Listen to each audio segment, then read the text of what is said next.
Hey guys, Greg Alexander. Man, we are in the dog days of summer right now. Come August to about the first or second week of September, these fish have just had enough. They're stressed, they're thin, they're tired, they mostly feed at night, but you can still catch them. You can catch them in rivers, you can catch them in reservoirs. In the south, it's obviously more difficult than it is in the north.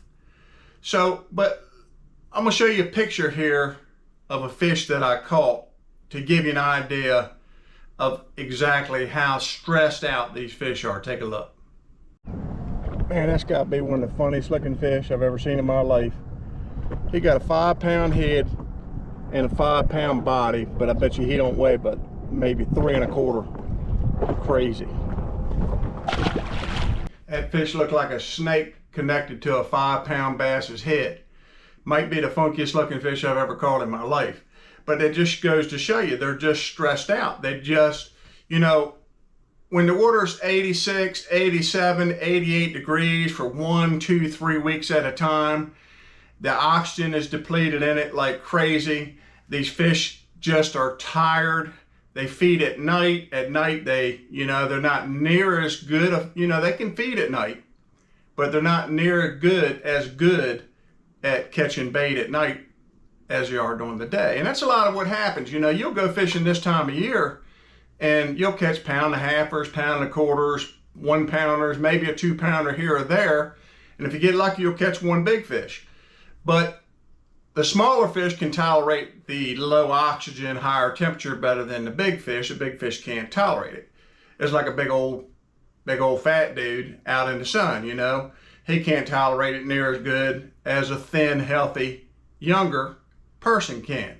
So he's going to go seek shade or shelter.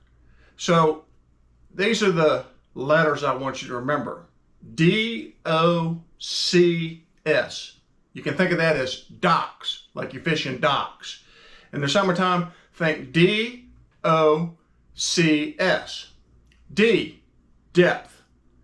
Okay, and if you have a reservoir, the fish are going to be below that thermocline, that hot water top, down below that in the cooler water, but not maybe at the very bottom where there's no oxygen at all. Or they're going to be in the very, very, very top layer of water, because the top layer of water, the top foot or two, even in the hottest part of the year, probably has more oxygen than any other place because the wind stirs it up, boat wakes stir it up. That top layer, super, super shallow, or below that heat line, that hot water line. So they're the two depths you want to concentrate on in the dog days, deeper or super shallow. A lot of lakes and reservoirs, deeper is going to be 18 to 30 feet, depending on your reservoir. If you've got a reservoir with a lot of current, it's not going to be that deep. Like a current run reservoir, they're going to be 12 to 18 feet probably, depending on the watercolor. See, if your water's real clear, they'll be a little deeper. If your water's real dingy, they'll be a little bit shallower on that range. And that's something you just have to kind of fiddle around and find out exactly how deep they're using. Now, in a river, tidal river or just a running river, there is no thermocline, there's no stratification, there's just the water's mixing all the time. So there's an equal level of oxygen all throughout the water system, relatively. Super deep holes may not have that, but relatively. So then in a river, depth is not as important as watercolor, shade, the right amount of current, and most oxygen. So let's go to number 2, O, D-O, oxygen. If there's no oxygen, if you have no oxygen, you will die. If a fish has no oxygen, he will die. He's going to go to the place that has the most oxygen. If you're outside and the air quality is terrible and you can barely breathe, you're going to go inside and get some air conditioner so you can breathe better. It's the same way with a fish. A fish is going to seek out those areas that have high oxygen, high current areas, cooler water areas. Cooler water holds more oxygen. Grass, that's putting off oxygen, like hydrilla, or even cypress trees. Cypress trees fizz. I don't know if a lot of you guys know that, but the cypress tree will literally fizz and fizz out oxygen. So they're the things that the fish are going to gravitate towards. If you're in a stagnant old backwater area, you can have all the shade in the world, but the fish not going to be there. So think of depth, think of oxygen. Next, we're going to think of C, current, D-O-C, docks, current. If you don't have any current, it's all depth and oxygen. If you have current, then it's going to be current breaks and current breaks in the coolest areas. Shaded banks, big dock platforms, a little bit deeper holes, smaller creeks that are covered over, spring-fed areas. All these areas have current, but you add to that current shade, cool water, then that's going to be like a magnet for fish. In a reservoir, again, you may not have a lot of current. Sometimes it's best in the summertime in a reservoir to go all the way up the river to where the dam from the lake above it spills in, and you have high oxygen content in that area, and that attracts a lot of fish. Or at the very bottom end of the reservoir where the water's spilling out, it also creates some current, even if it's not a current generated type lake, that these fish will use. So they'll be all the way to the top, all the way to the bottom, or if there's grass, they're going to be in the grass, or they're going to go off deep. Relatively, current won't let them get but so deep unless you have certain breaks and things. And then lastly, S, docks, D-O-C-S, shade. Shade is extremely important in the dog days of summer.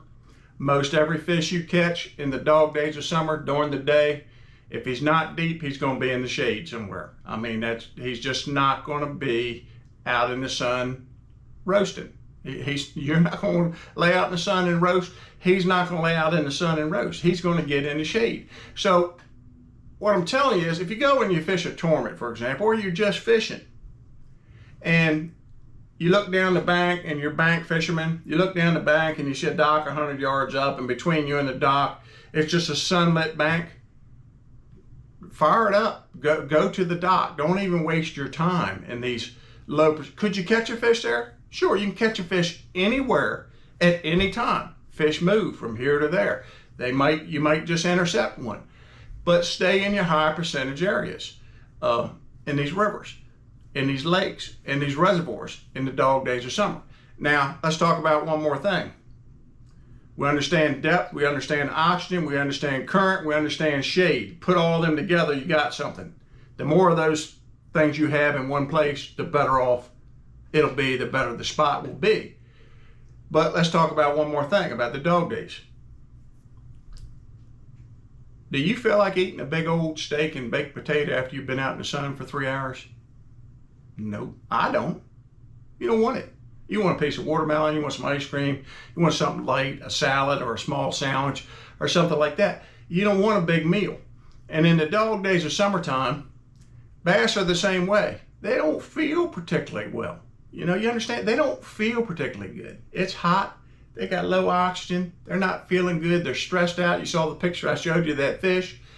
And you're more likely to catch a fish in the dog days on finesse baits than you are on big power baits. You can catch them on power baits because you can still get a reaction strike. If you're able to put that crankbait or that chatterbait or that spinnerbait in their face, boom, you may get a reaction bite, and that works. But most of the time I find in the dog days of summer, the best tournaments that I have are fishing extremely slow with smaller baits than I would throw in the spring and the fall. And then in the winter, again, I'm going to smaller baits for the most part. So remember these things. Remember that word docks, just like you fish docks, D-O-C-S, spelled different. And it will help you catch more fish in the dog days of summer. Thanks for watching, and have a blessed day.